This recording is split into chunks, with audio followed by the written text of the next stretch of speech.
quiero agradecer al pastor Daniel y también a ustedes por su paciencia y por poder compartir este tema durante estos 2 meses, de febrero y marzo, de ese libro de 1 Timoteo. Antes de comenzar con el tema, con el capítulo que vamos a considerar esta noche, quisiera que miren el último versículo del capítulo 2, que habíamos corrido un poco al terminar el estudio de 1 Timoteo 2 la semana pasada, y quisiera mencionar algo que no se ve bien claro en el texto al leerlo ahí, que hay un cambio en cuanto a persona en este versículo que no se ve al leer la versión de la Biblia que la mayoría de nosotros usamos, que es la Reina Valera. Que está hablando en versículos 13 y 14 acerca del hombre y acerca de la mujer, y específicamente acerca de la mujer en 2:14, mencionando que la mujer, siendo engañada, incurrió en transgresión. Ahora, cuando comienza el versículo 15, dice, pero se salvará engendrando hijos si permaneciere en fe, amor y santificación. Ahora, la traducción mejor sería, pero se salvarán engendrando hijos si permanecieren en fe, amor y santificación con modestia, que es plural, el versículo 15. Bueno, la diferencia es que la aplicación que Pablo está haciendo se hace, creo que la interpretación correcta tiene que ver con todas las mujeres. La bendición que tienen las mujeres de poder criar a sus hijos, primeramente engendrar hijos, que es algo que el hombre no puede hacer, mientras que la mujer no debería ocupar una posición de autoridad sobre los hombres en la iglesia, sino que los hombres tienen esta responsabilidad. La mujer sí tiene un ministerio único de ser madre y tener un ministerio muy especial para criar y bendecir a cada uno de sus hijos como mujeres cristianas. Y eso es el énfasis del versículo 15. Hay otras interpretaciones que hemos mencionado en las notas, porque algunos dicen que el plural aquí se refiere a los esposos, a la mujer y su esposo, o que se refiere a los hijos, pero yo creo que en el contexto, la interpretación más lógica es que tiene que ver con las mujeres y la bendición del ministerio que ellos tienen en el hogar, y es un ministerio muy particular de las mujeres. Pero siempre cuando ellos permanecieran fieles en cuanto a su andar para con Dios. Vamos a orar y después vamos a comenzar el estudio de 1 Timoteo capítulo 3. Oremos. Amado Padre Celestial, en esta noche queremos agradecerte una vez más por la verdad de tu palabra y por el privilegio de estudiarla, sabiendo que el Espíritu Santo, el mismo autor de la palabra, quiere enseñarnos, quiere aplicar las verdades de la palabra para que nosotros vivamos de acuerdo con las enseñanzas que encontramos en ella. Te pido que al estudiar ese libro de 1 Timoteo, que realmente viva el libro para nosotros en el sentido que el Espíritu Santo aplica a nuestras vidas cotidianas el mensaje que estamos estudiando aquí para aplicarlo en nuestra vida y vivir una vida santa en un mundo lleno de corrupción, de perversión, que nosotros seamos luces realmente en este mundo y que Cristo sea manifestado por medio de nuestro testimonio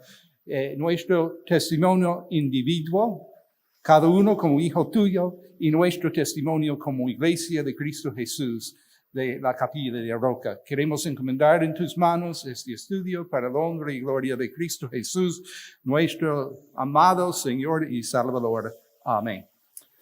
Bueno, al comenzar este capítulo 3, tenemos una vez más que Pablo usa un término que se ve 5 veces en los libros pastorales, en estas epístolas pastorales, y este es el segundo de los 5 dichos recalcados por medio de la primera expresión que encontramos en versículo 1, palabra fiel. Palabra fiel. Son 3 usos de este término en 1 Timoteo. Ya hemos visto en capítulo 1. Es una palabra bien importante, de suma importancia, que quería recalcar el apóstol Pablo en capítulo 1, versículo 15, cuando él dice, palabra fiel y digna de ser recibida por todos, que Cristo Jesús vino al mundo para salvar a los pecadores, de los cuales yo soy el primero.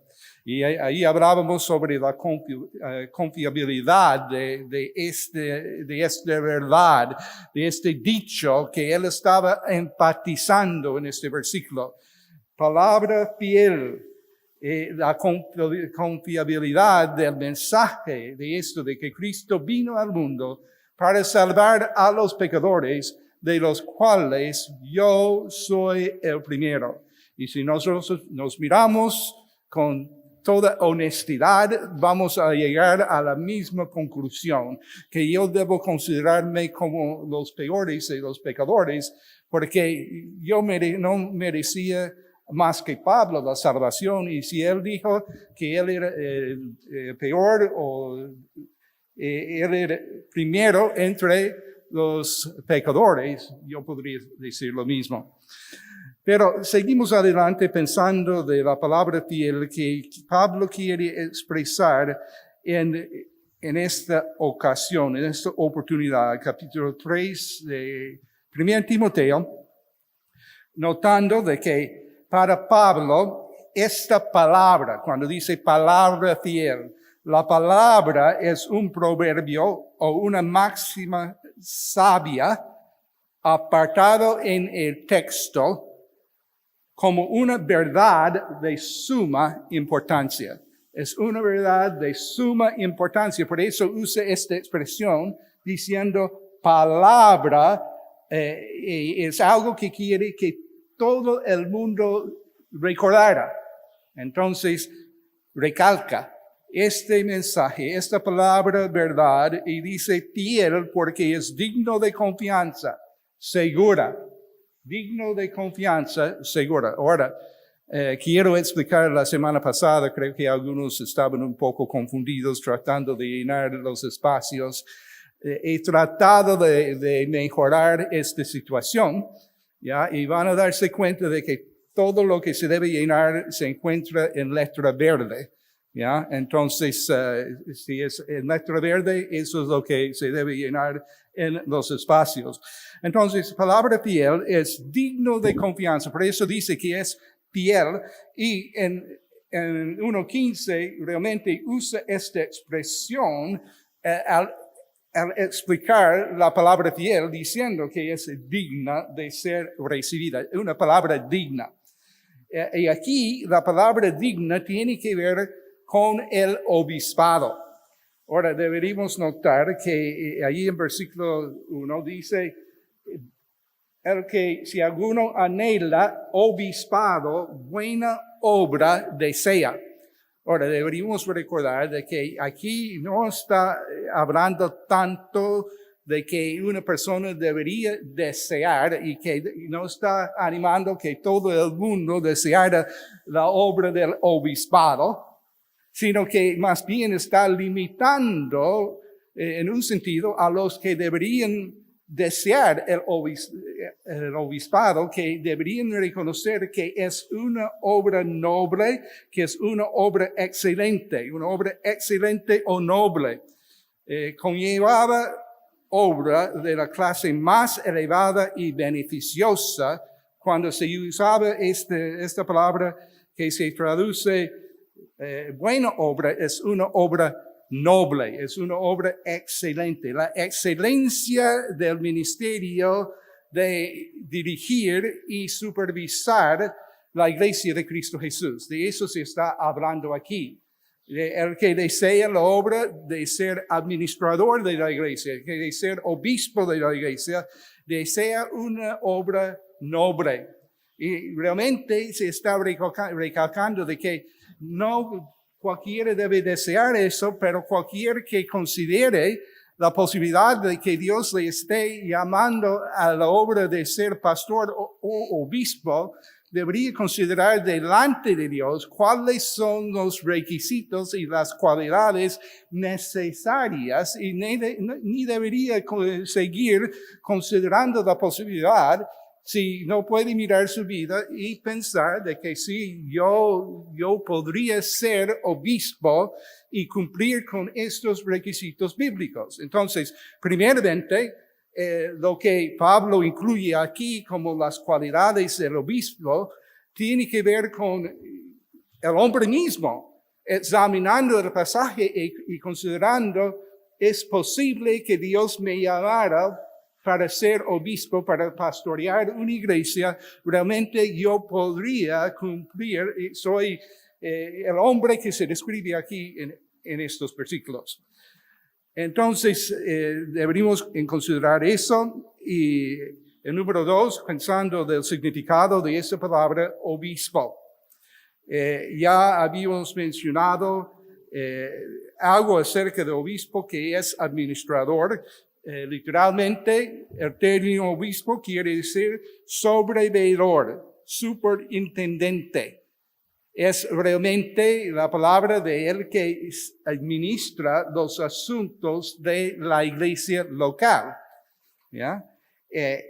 Realmente, el obispo debemos entender que se enfoca en el papel del pastor como el supervisor principal de la iglesia. Tiene que sobrever todo lo que ocurre dentro de la iglesia. Es el administrador principal de la iglesia. Ahora, no quiere decir que no puede haber otros administradores dentro de la iglesia que se están encargando de varios aspectos del ministerio bajo la supervisión del pastor, pero el pastor es el supervisor. Él es el administrador principal o el supervisor principal. Deberíamos entender el intercambio de ciertos títulos en el Nuevo Testamento. Esta palabra obispo se puede intercambiar con anciano y pastor, cada uno dando énfasis a cierto aspecto del mismo oficio. Les dirijo su atención a Hechos capítulo 20, versículos 17 y 28, que el apóstol Pablo realmente se estaba despidiendo de los líderes de la iglesia de Éfeso en esta oportunidad. En Hechos capítulo 20 y en versículos 17 y 28 de este capítulo, encontramos como él usa varios términos para describir su ministerio de los que eran los líderes escogidos por Dios para las iglesias de Éfeso. Versículo 17 de Hechos, dice, enviando pues desde Mileto a Éfeso, hizo llamar a los ancianos de la iglesia. Interesante que si tú comienzas a estudiar el libro de Hechos, es el libro histórico del establecimiento de la iglesia neotestamentaria. Y se ve cómo la iglesia iba progresando. Y al comienzo parece que los líderes principales dentro de la iglesia de Jerusalén eran los mismos apóstoles, aunque probablemente tenían a otras personas que estaban colaborando con ellos, pero siendo los apóstoles presentes allí, ellos tomaron las responsabilidades principales dentro de la iglesia. Ahora vemos que al avanzar la iglesia, a crecer, y al extenderse el evangelio a los gentiles y establecer iglesias en otros lugares. Por ejemplo, mirando el ministerio del apóstol Pablo, se dice que él en cada ciudad establecía ancianos. Entonces, este término anciano es un término de mucha importancia.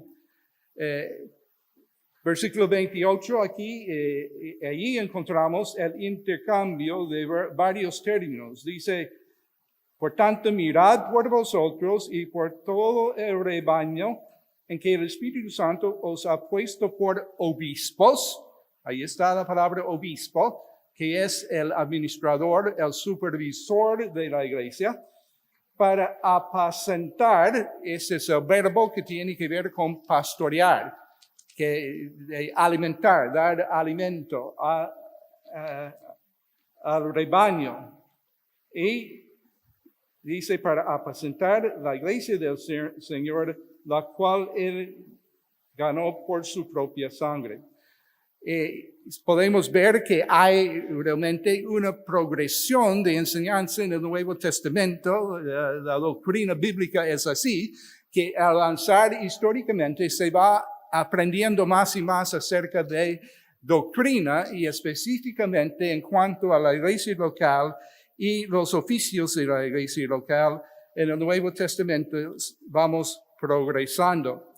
Interesante que en Filipenses capítulo 1, primeros versículos de Filipenses, allí Pablo se dirige a los filipenses. Pablo con Timoteo, está presente con Timoteo cuando escribía el libro de Filipenses. ¿Ya? Entonces, la persona que recibió el libro de primero y segundo de Timoteo estaba con Pablo cuando él escribió los primeros 2 versículos de Filipenses y dice, siervos de Jesucristo, Pablo y Timoteo, siervos de Jesucristo, y a quién escribía, a todos los santos en Cristo Jesús que están en Filipos, ¿con quiénes? Con los obispos y diáconos. ¿Ya? Y se iba avanzando en el Nuevo Testamento y es interesante notar cómo se estableció la necesidad de diáconos en la iglesia. Pero comenzando primeramente a considerar estos términos, Efesios 4:11 también se menciona como Dios dio a la iglesia 4 personas o 4 dones especiales. Se consideran que aquellas personas dotadas, que ellos fueron constituidos para el crecimiento de la iglesia. Dice, él mismo, ¿quién? El mismo Señor Jesucristo constituyó a unos apóstoles, a otros profetas, a otros evangelistas, a otros pastores maestros. Pastores maestros. Y creo que la traducción mejor sería considerar estos 2 términos juntos. Pastores maestros. Pastores que también son maestros. Entonces, constituyó a estos 4 dones de personas dotadas especialmente para el establecimiento de la iglesia.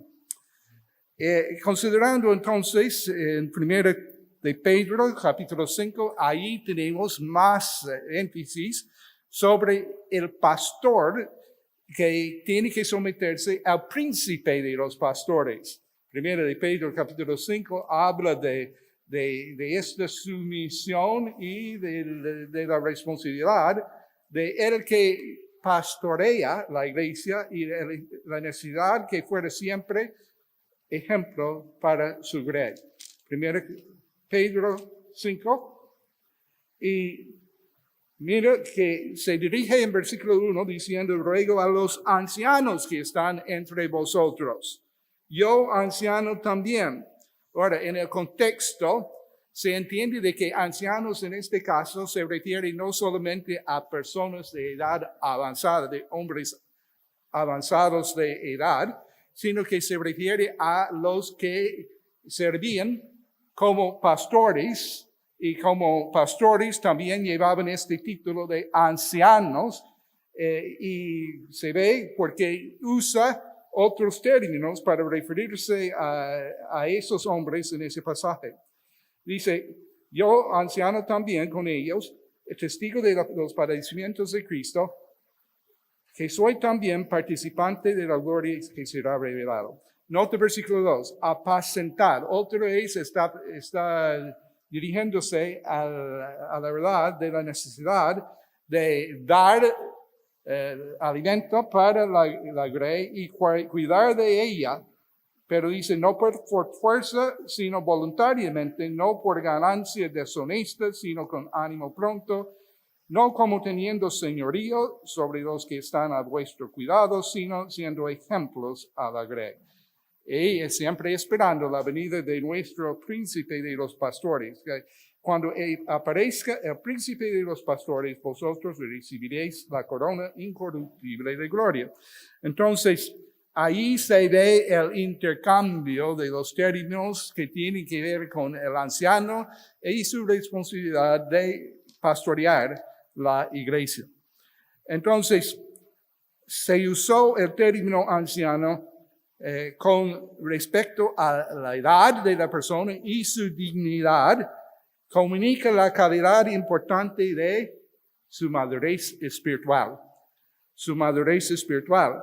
Cuando se usa la palabra pastor, este término habla de su responsabilidad de cuidar espiritualmente a las ovejas. Ahora, cuando pensamos de lo que hace el pastor para sus ovejas, ya pensando de los animales, y agrega que el pastor tiene que proveer para todas sus necesidades de las ovejas, que son animales muy estúpidos, realmente. No tienen mucha inteligencia, realmente necesitan que alguien les guíe constantemente y que provea para sus necesidades. ¿Ya? Y el Señor nos guía, pero también nos ha dado a hombres para pastorear las iglesias y para cuidar de las ovejas, implicando protección, alimentación, dirección, sanidad, cuidando por cualquier enfermedad, buscando que se sane de cualquier enfermedad, y reproducción. ¿Ya? Que tiene que ya guiar su rebaño para que reproduzcan bien, pero siempre haciendo eso, el pastor de la iglesia tiene que cuidar también sus ovejas, su rebaño, bajo la autoridad del príncipe de los pastores. Ahora, seguimos adelante. Tenemos que correr, tenemos que pensar en cuanto a los requisitos de este oficio, que es el oficio del obispo. Y hemos considerado 5 categorías en cuanto a las cualidades o los requisitos que encontramos en este capítulo del pastor y también de los diáconos. Se noten que estamos considerando su testimonio, matrimonio, conducta, carácter y capacidades. No se va a poder tratar en detalle de todo eso, pero queremos dar énfasis a algunos asuntos aquí. Primeramente, considerando su testimonio. Se da cuenta de que es muy importante de que sea una persona de buena reputación, que se mantenga un buen testimonio, el hombre que fuera escogido, que fuera llamado para pastorear la iglesia local, porque muchas personas van a ver al pastor y van a conocer bastante y van a entender mucho acerca de qué es la iglesia por medio de la vida del pastor. Y van a evaluar la iglesia mirando la vida del pastor. Entonces, el primer requisito que leemos al seguir en ese pasaje en capítulo 2 es que fuera irreprensible, intachable. También es otra traducción para eso, que no merece corrección o amonestación. Y dice, Erdman dice, no solo alguien que no haya cometido faltas, sino que no de pie para que se mancille su reputación. O sea, no da lugar para que sea acusado justamente de cualquier maldad, cualquier injusticia, sino que todos miraran su testimonio y se den cuenta que es un hombre que honre a Dios. Por eso vemos también en ese pasaje en versículo 7 de que debe tener buen testimonio de los de afuera. ¿Qué sería, a qué se refiere cuando dice los de afuera? Sería de los que no pertenecen a la iglesia, los que no están observando al pastor dentro de la iglesia, pero sí están observando su vida ahí en el mundo, fuera de la iglesia. Y debe así mantener un testimonio muy bueno. Hendrickson dice, debe ser conocido aún por la gente del mundo como un hombre de carácter, un hombre contra el cual no es posible levantar ningún cargo justo de infamia moral. ¿Ya? Así debe ser el que va a servir como obispo de una iglesia. Mira lo que dice el versículo 3 allí, nos dice, ¿es el versículo 3? No, versículo 7, disculpe. Necesario que tenga buen testimonio de los de afuera para que no caiga en descrédito. Descrédito, ¿qué sería el descrédito? ¿A qué se refiere allí cuando dice que no se caiga en reproche o descrédito? ¿Y por qué?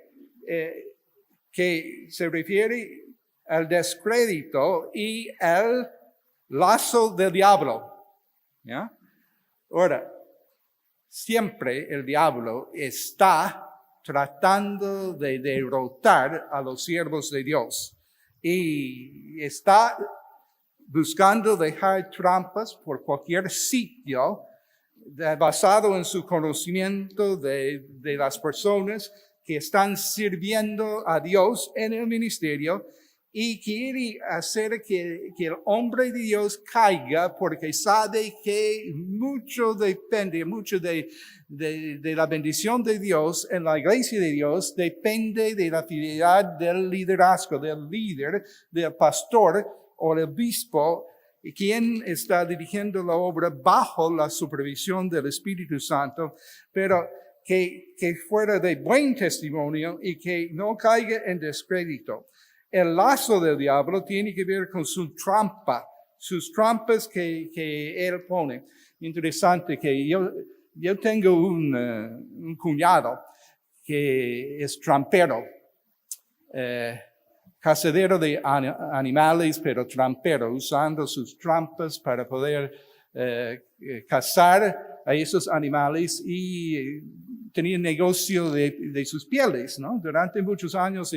Ya no hace mucho porque ya no tiene la fuerza física para hacerlo, pero yo salía a veces con él, viendo sus trampas, encontrando animales que él podía alcanzar por medio de esas trampas, ¿no?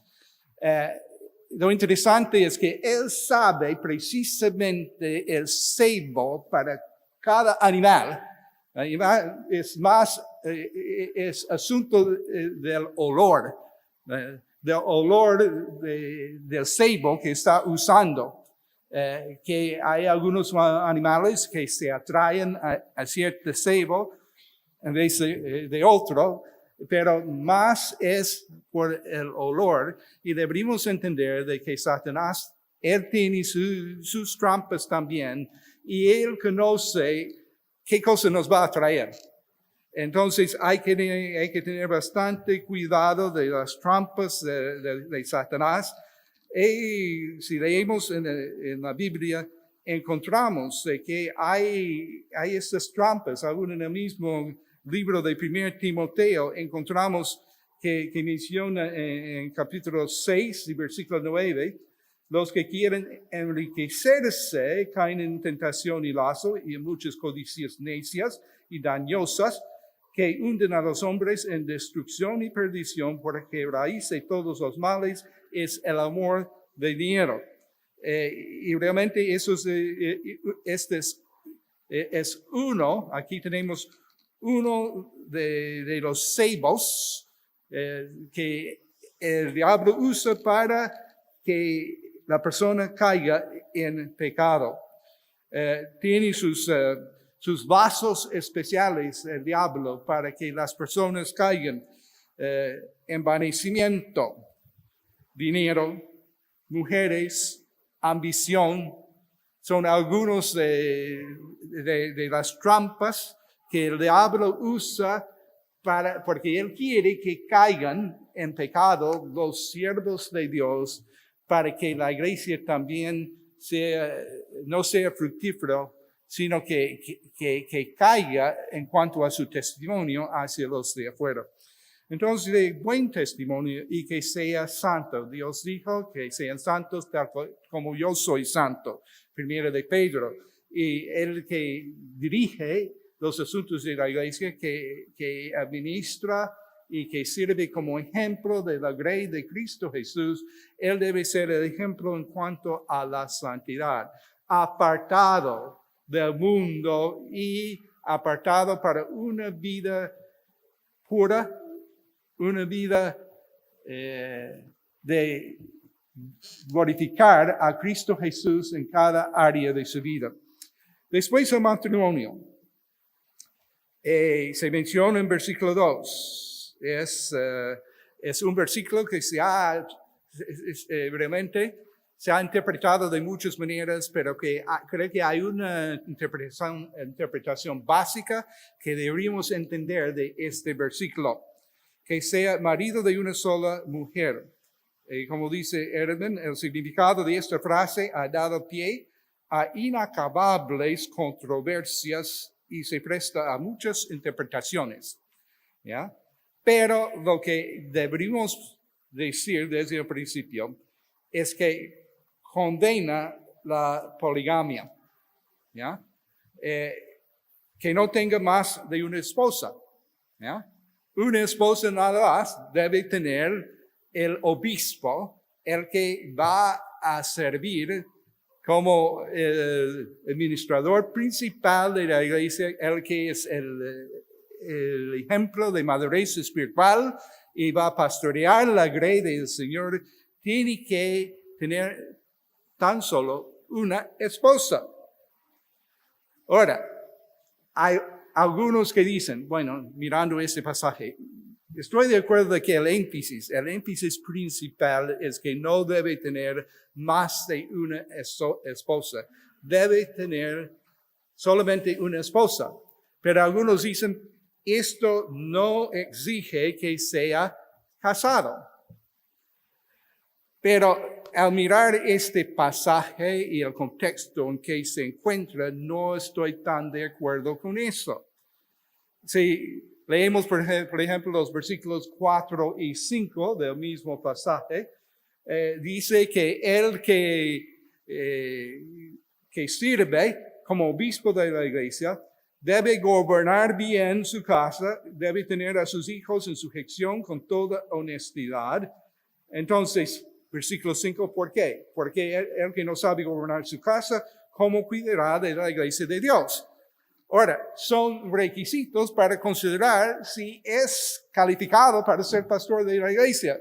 Entonces, ¿cómo va la iglesia a considerar a un hombre soltero si cumple con los requisitos? Porque no tiene hijos, no tiene esposa, no tiene su familia para cuidar bien de ellos y para administrar y gobernar bien su casa. Solamente tiene que gobernar su propia vida, y es una cosa gobernar a sí mismo, es otra cosa poder gobernar bien su casa. Entonces, yo creo que considerando estos tres versículos juntos, deberíamos considerar de que sí, la esposa, el pastor, el obispo debe ser casado. Y debe ser casado por otras razones también, pero eso es una razón por qué en este pasaje. Como ya hemos visto en versículo 4, que gobierna bien su casa. Gobernar, que quiere decir según Robertson, poner delante y estar de pie ante todo lo que ocurre en su casa. O sea, debe estar dirigiendo los asuntos de su casa con sabiduría y que tenga a sus hijos en sujeción con toda honestidad. Ahora, eso es interesante, que se debería mirar la vida del pastor y considerar si realmente sabe disciplinar y sabe guiar a sus hijos que son sujetos a su autoridad y que si responden con honra, con respeto a lo que le pide a su papá, que le piden su papá y su mamá. Lo interesante es que también en Tito dice que tenga hijos creyentes. Ahora, literalmente lo que dice allí es que teniendo hijos creyendo, ¿ya? Hijos creyendo. Que los hijos también sean creyentes y demuestren de que ellos realmente creen en Dios y que sean creyentes verdaderos. Eso es interesante porque hasta cierto punto en la vida solamente se puede cuidar de eso el padre, ¿no? Durante su niñez se va cuidando, se va dirigiendo a los niños a Dios y en la mayoría de los casos vemos a los hijos que ellos sí conocen a Dios temprano en su vida, pero que si eran como creyentes durante toda su vida, a veces no sucede de esa manera. Pero aquí el requisito es que tenga hijos creyentes y que los hijos no estén acusados. En Tito 1:6 también dice que no sean acusados de disolución ni de rebeldía. Ahora, ¿entienden qué sería disolución? Libertinaje. Disolución o libertinaje. Hay bastante de eso en el mundo hoy en día, ¿no? Que todo el mundo, como en el libro de los jueces, que todo el mundo hacía lo que le pertenecía bueno ante sus propios ojos y que hagan lo que quieran hacer. Libertad. Y en el mundo hay mucha proclamación de esta actitud hacia la vida, que todo debe tener la libertad de hacer precisamente lo que quiere hacer. Pero los hijos de Dios deberíamos reconocer que eso no es la vida cristiana y deberíamos criar a nuestros hijos para entender su misión a la autoridad, a las autoridades que Dios ha puesto en nuestra vida y que se sometan más que todo a la autoridad de Dios comunicado por medio de su palabra. Seguimos con su conducta.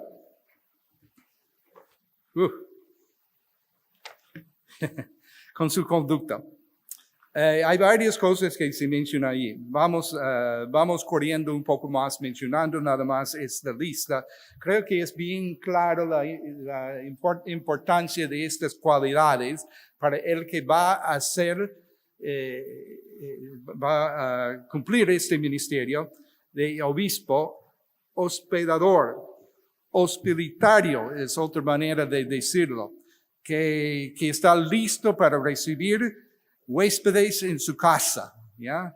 Que su casa sea una casa abierta para poder ministrar a las necesidades de quien sea que venga a su puerta. Y en los días del Nuevo Testamento había aún más necesidad de eso, porque no había buenos moteles como tenemos hoy en día. Muchas veces los que viajaban tenían que encontrar una casa donde hospedarse. Y los creyentes deberían abrir su casa para otros creyentes que venían de otro lugar. Los pastores deberían ser ejemplos de la hospitalidad cristiana. En cuanto al vino, bien claro es que debe ser una persona no dado al vino, ¿ya? no borracho, se traduce en otra versión, no borracho. ¿Ya? Literalmente, Robertson dice que no debe ser, que quiere decir, no debe ser uno que se siente largo tiempo ante o al lado de su vino. Literalmente, no uno que se ha dado el vino y el borracharse. No pendenciero. Bueno, ahora que debe ser una persona no propenso a riñas o contiendas, no luchador, que no sea luchador. Después dice que debe ser amable, pacificador, podríamos decir, que sea una persona dado a la paz, que sabe relacionarse con las personas con una amabilidad, que sea muy amable para con todos y no propenso a luchar, no codicioso de ganancias deshonestas, no avaro, no amigo de dinero. A veces se traduce eso, no avaro, no amigo de dinero con el afán de poseer y adquirir riquezas y atesorarlas. ¿Ya? O sea, nuestro tesoro debe ser ¿dónde? En el cielo. ¿Ya? Nuestro deseo debe ser agradar a Dios y buscar primeramente su reino y su justicia y no buscar las riquezas de este mundo. Y dice también no iracundo, no propenso a la ira. Las siguientes cosas que se mencionan aquí, los requisitos que tienen que ver con su carácter. Ya habíamos mencionado que no dado el vino, y sobrio tiene algo que ver con eso, pero es más extenso. Dice que quiere decir moderado, tranquilo. Dice Vine, significa estar libre de la influencia de productos embriagantes. En el Nuevo Testamento, metafóricamente, no implica por sí mismo vigilancia, pero se utiliza en asociación con ella. Varias veces dice, velemos y seamos sobrios. Para velar uno tiene que ser moderado, tiene que ser atento a lo que se está pasando, serio y tomando en cuenta de que nuestra responsabilidad delante de Dios es serio. Decoroso, en este sentido, digno de honor o respeto. Otra traducción dice respetable. Y no se refiere solamente a su vestido y comportamiento, sino a la vida interna, ciertamente pronunciándose y expresándose de una manera manifiesta en el comportamiento externo. Después, siguen los otros requisitos: sensato o prudente. No solamente que no debe amar el dinero, ni debe ser amante del vino, pero debe ser amante de lo bueno, amable, apacible, justo y dueño de sí mismo. Son muchos requisitos, no vamos a considerar cada uno aparte, pero yo creo que en cuanto a las capacidades, deberíamos subrayar el primero que tenemos allí, y el primero en cuanto a las capacidades de servicio que debe tener el que ha de servir como obispo de la iglesia. En versículo 2 dice que debe ser apto para enseñar, capaz de enseñar. Capaz de enseñar porque el pastor sería el maestro principal, aunque habrá dentro de la iglesia otros maestros. Él es el único pastor. Bueno, puede haber varios pastores maestros en la misma iglesia también, pero el pastor siempre tiene que ser también maestro y tiene que tener esta capacidad de enseñar. Si no, no cumple con los requisitos. Es uno de los requisitos más importantes, y que no sea neófito, que quiere decir persona recién convertida. En el original, Robertson dice que quiere decir una persona recién plantada, un hombre recién plantado en la vida cristiana. ¿Ya? Tiene que ser una persona de experiencia, algo de experiencia en la vida cristiana, que haya madurado en su vida de andar con Cristo antes de ser llamado para pastorear una iglesia. Debe ser una persona madura en vez de un neófito. Por eso también se llama anciano, porque es la persona de madurez espiritual, que es una persona de madurez espiritual que se llama para ser pastor, que sabe gobernar y administrar. De hecho, tiene que saber gobernar y administrar, porque eso es de las principales responsabilidades de pastorear una iglesia. Y Tito 1:9, que dice retenedor de la palabra fiel. Eso es fundamental, de tanta importancia, que sea retenedor de la palabra fiel, que siempre recibe y que esté respondiendo a la misma obra del Espíritu Santo, el Maestro Divino en su propia vida, y que esté estudiando y conociendo mejor la Biblia, que es la palabra de Dios, y que conozca mejor para poder compartir esta palabra, la palabra fiel. Interesante este término, ¿no? ¿Y para qué? Para que pueda exhortar con sana enseñanza, ¿ya? La palabra fiel tiene que ser el fundamento, el cimiento de su enseñanza.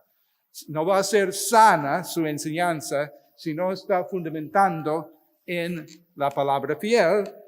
Y no solamente para fundamentar la iglesia, para establecer y edificar la iglesia en la sana doctrina, sino también para resistir, para refutar las enseñanzas falsas de los que les contradicen en cuanto a la proclamación del mensaje de la verdad de la palabra de Dios. Habrán muchos en el mundo que contradicen las enseñanzas de la palabra, y debe estar siempre preparado para refutar, y para refutar, convencer a los que no entienden, y para que vean los de su congregación y otros que no estén de acuerdo, que ellos vean la diferencia entre lo que es falso y lo que es la verdadera palabra fiel, que es el mensaje de Dios. Entonces, esos son los requisitos del diaconado. Ya casi hemos pasado todo el tiempo considerando el diaconado, pero saben que muchos de los requisitos de los diaconados son iguales como los del pastor. Y si tú miras la lista, no tenemos que mencionar otra vez los que son repetición. Se dan cuenta que Dios también se preocupa no solamente por los líderes principales en el liderazgo de la iglesia, o sea, en el sentido de que el pastor, que es el obispo, el supervisor principal, el que tiene que dar el liderazgo espiritual, por eso se llama pastor, tiene que proveer por las necesidades de sus ovejas, pero también los diáconos son, dentro del Nuevo Testamento, son oficios de la iglesia neotestamentaria. Y eso es desde muy temprano en el establecimiento de la iglesia neotestamentaria. Queremos considerar primeramente el significado de la palabra. ¿Qué significa? Servidor. Servidor. Interesante, si miremos en Mateo capítulo 20, ahí tenemos un buen uso de esa palabra para entender el significado. Versículos 25 y 26 de Mateo 20. Mateo 20, 25. Dice Jesús, sabéis que los gobernantes de las naciones se enseñorean de ellas, y los que son grandes ejercen sobre ellas potestad. Mas entre vosotros no será así, sino que el que quiera hacerse grande entre vosotros sea vuestro servidor. Ahora, como he dicho, muy temprano en la vida, en la existencia de la iglesia neotestamentaria, se dieron cuenta de la necesidad que hay diáconos para ayudar en el ministerio de la iglesia local. Los mismos apóstoles. En Hechos capítulo 6 encontramos que ellos estaban ministrando a las necesidades de la iglesia y parece que ellos, los mismos pastores, por lo menos durante los primeros días, los primeros años de la existencia de la iglesia local en Jerusalén, que ellos servían también como pastores y al ministrar la palabra, también deberíamos considerar de que eso no era una iglesia chiquita, no era una iglesia de pocas personas, porque en el día de Pentecostés nos dice en 2:41 de Hechos que se convirtieron 3,000 personas. Después encontramos en 4:4 de Hechos que se convirtieron 5,000 hombres, 5,000 varones más se convirtieron. Entonces, estamos pensando de una iglesia que era una iglesia numerosa, o sea, de una congregación numerosa. Y al crecer la iglesia se multiplican también las dificultades de poder administrar bien esos asuntos. Podemos entender por qué se levantó un problema allí en capítulo 6, el primer versículo del capítulo 6, dice, como creciera el número de los discípulos, ¿ya? Estaba creciendo la iglesia. Cuando crece, hay más interrelación personal entre los mismos discípulos y hubo murmuración de los griegos contra los hebreos de que las viudas de aquellas eran desatendidas en la distribución diaria. ¿Qué es lo que ocurrió? Entonces, los apóstoles se dieron cuenta de que ellos no podían tomar su tiempo para poder administrar, sobrever personalmente esos asuntos de poder servir las mesas y asegurar de que todos recibieran la misma respeto y la misma provisión que todos deberían recibir.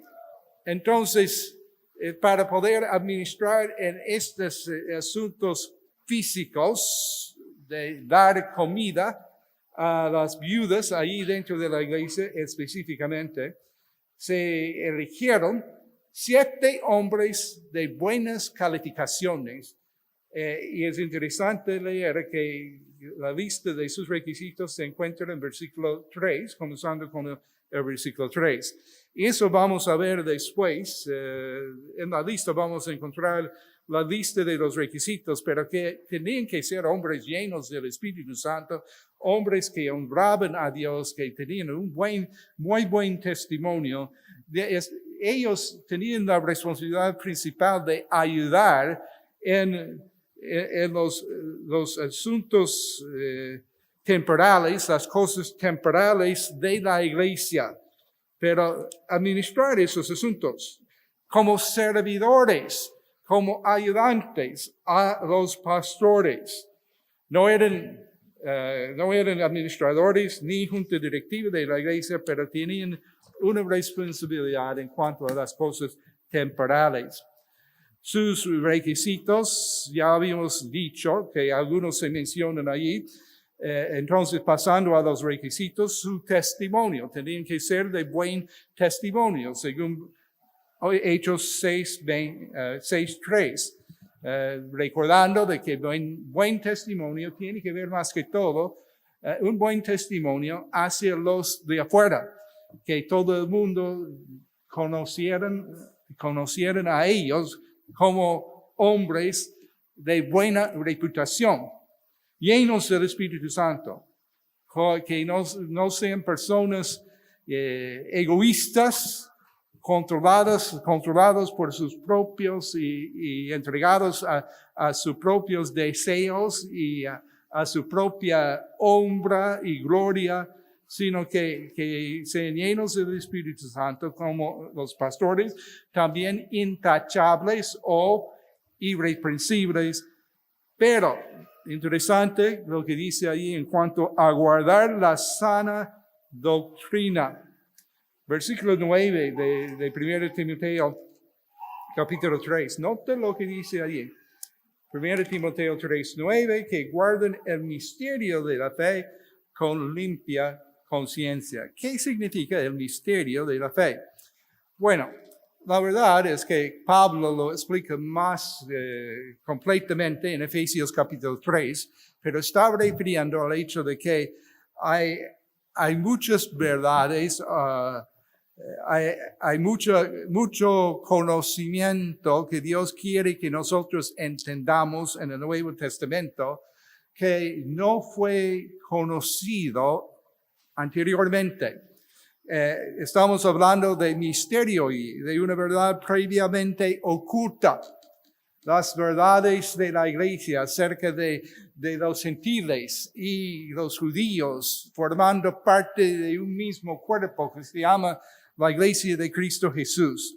Los misterios que se mencionan en el Nuevo Testamento, pero aquí misterio con respecto a la fe, la sana doctrina. Aquí a esto se refiere en ese pasaje. El misterio es lo que no podríamos saber si no fuera por la revelación del Espíritu Santo, y en este caso para ellos era una revelación nueva en el Nuevo Testamento que no conocían los israelitas, y aún al comienzo de la iglesia muchas de esas verdades no entendieron, y poco a poco Dios daba estas nuevas revelaciones para que la iglesia siga edificándose sobre estos misterios de la fe, cosas que no tenían aplicación, que realmente no se aplicaban a los santos del Antiguo Testamento, pero ahora con un nuevo cuerpo que se llama la Iglesia de Cristo Jesús, hay nueva revelación. Entonces, guardando este misterio de esta nueva revelación, algo previamente oculto, pero ahora revelada, y buena conciencia, con limpia conciencia debe ser el que va a servir como diácono.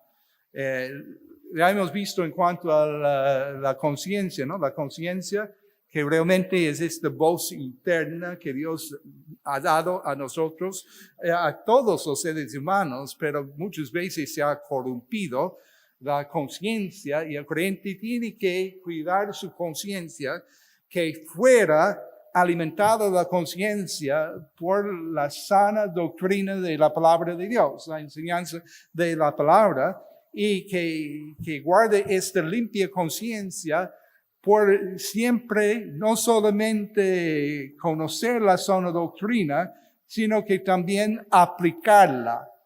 La aplicación en su vida es de suma importancia. Entonces, no solamente conocen la sana doctrina, sino que también la apliquen en su vida. En su matrimonio, realmente igualito en cuanto a que sea marido de una sola mujer. Hay otras interpretaciones de esos versículos que hay algunos versículos que yo creo que se refieren a la esposa del diácono en ese pasaje.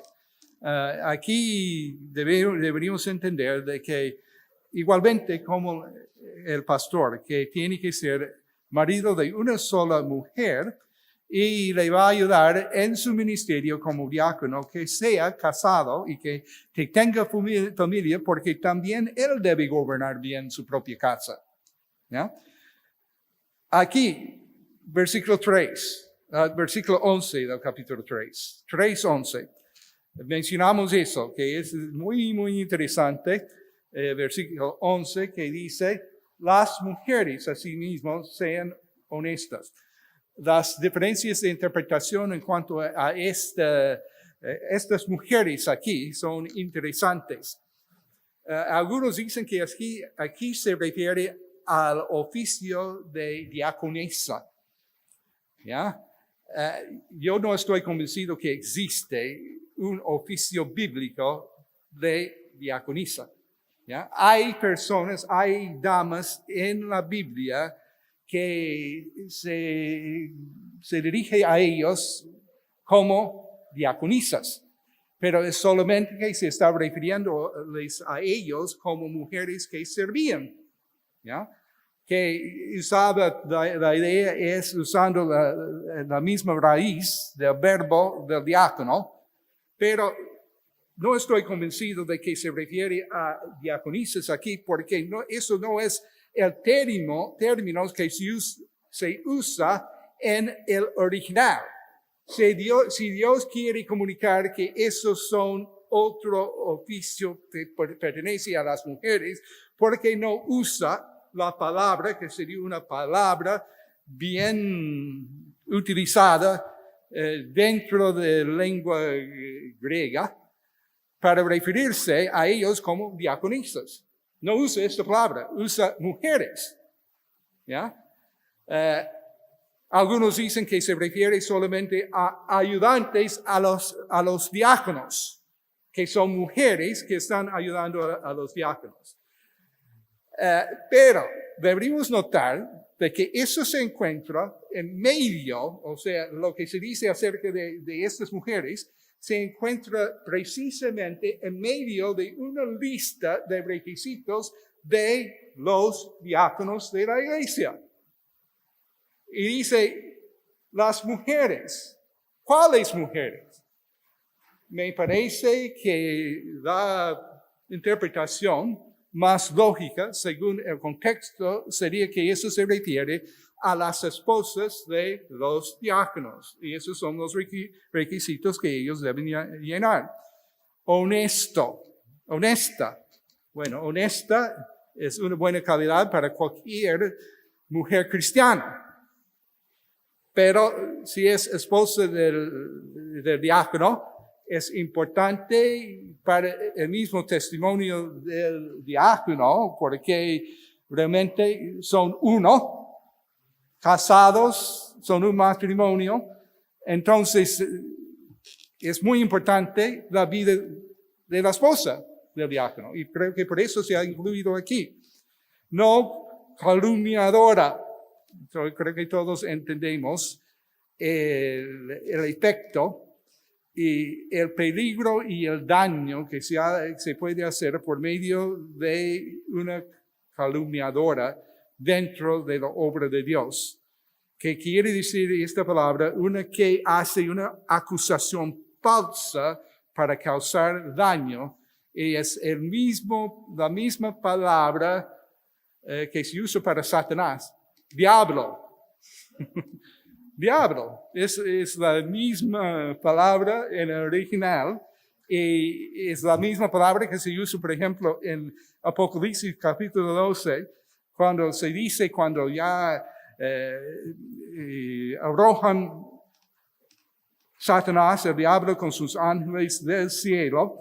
Y ahí dice, han llegado ya la salvación y el poder y el reino de nuestro Dios. Ha llegado ya la autoridad de Jesucristo, porque ha sido expulsado el acusador de nuestros hermanos. Es lo que quiere decir la palabra diablo, acusador. Y la calumniadora es el que acusa a otras de varias cosas. Y no importa si es verdad o no, el problema es que la calumniadora va hablando por todos los lugares a muchas personas con quienes no debe hablar, aun si está diciendo la verdad, que solamente se debe hablar la verdad cara a cara con la persona a quien se está acusando. ¿Ya? Entonces, ¿qué problema es si la esposa o del pastor o del diácono es calumniadora? Que debe ser sobria. Hemos visto esta palabra en relación con el pastor y el diácono, y también fiel en todo. Ahora, siguen leyendo eso y noten lo que ya había mencionado. Son los mismos requisitos para el diácono que Pablo ya ha mencionado en cuanto al pastor. No todos, pero muchos de los requisitos del pastor también son requisitos para el diácono. Por ejemplo, que no debe ser neófito, y eso tenemos bajo conducta, sometidos a prueba, debe ser sometido a prueba, porque no debe ser un recién convertido, ¿ya? Tiene que haber tiempo para someterle a la prueba de la vida, si realmente se mantiene con buen testimonio y reputación en la sociedad, para que todo el mundo de afuera también le conozca como buena persona, como una persona que honra a Dios. Y dentro de la iglesia debe conocerle de esa manera. También, tal como el pastor no debe darse a mucho vino contra la embriaguez, no debe amar la plata, no codicioso de ganancias deshonestas, sino que también tiene ciertas capacidades. Ahora, quiero mencionar eso porque ya hemos dicho que el diácono no es el administrador, y su propósito no es ser la junta directiva de la iglesia, pero también deberíamos entender de que cuando miramos en el libro de los Hechos, entendemos de que los diáconos sí fueron elegidos para poder ayudar en las cosas temporales de la iglesia, y para hacer eso, y para poder servir bien y hacer lo que los apóstoles no podían hacer por ocuparse en la oración y en la predicación y enseñanza de la palabra, ellos tenían que administrar ciertos asuntos que tenían que ver con las cosas temporales de la iglesia. Entonces, uno de los requisitos que se menciona ahí es que saben administrar, que el diácono también debe saber administrar. Entonces, yo creo que hay mucho más que podríamos decir, ¿no? Hay mucho más que podríamos decir para relacionar estas escrituras con nuestro entendimiento de lo que es la iglesia. Pero ustedes pueden hacer sus propias aplicaciones. Lo que veo en versículo 13, eso es muy interesante, que creo que deberíamos entender de que no solamente el pastor, sino los diáconos, cualquier que está sirviendo en capacidad de oficio elegido dentro de la iglesia local, debe tomar en serio ese ministerio, porque es de suma importancia que lo haga para la gloria de Dios. Y como dice el versículo 13, los que ejercen bien el diaconado se ganan un lugar de honor y adquieren mayor confianza para hablar de su fe en Cristo Jesús. Creo que no es la traducción que ustedes probablemente tienen allí, pero creo que lo expresa muy bien. Los que ejercen bien el diaconado se ganan un lugar de honor y adquieren mayor confianza para hablar de su fe en Cristo Jesús. Cualquier cosa que Dios te da para servir dentro de la iglesia de Cristo Jesús, no tiene que ser como pastor ni como diácono, aunque ese pasaje se aplica especialmente a ellos, pero deberíamos entender que cualquier cosa que el Hijo de Dios o la hija de Dios hace para servicio dentro de la iglesia de Cristo Jesús, debe considerar que es una oportunidad para glorificar y honrar a Dios. Y al hacer eso y mantener un testimonio bueno ante los de afuera, también adquieres, como dice aquí, adquieres mayor confianza para hablar de su fe en Cristo Jesús. Que seamos fieles en lo que Dios nos da como servicio dentro de la iglesia. Oremos.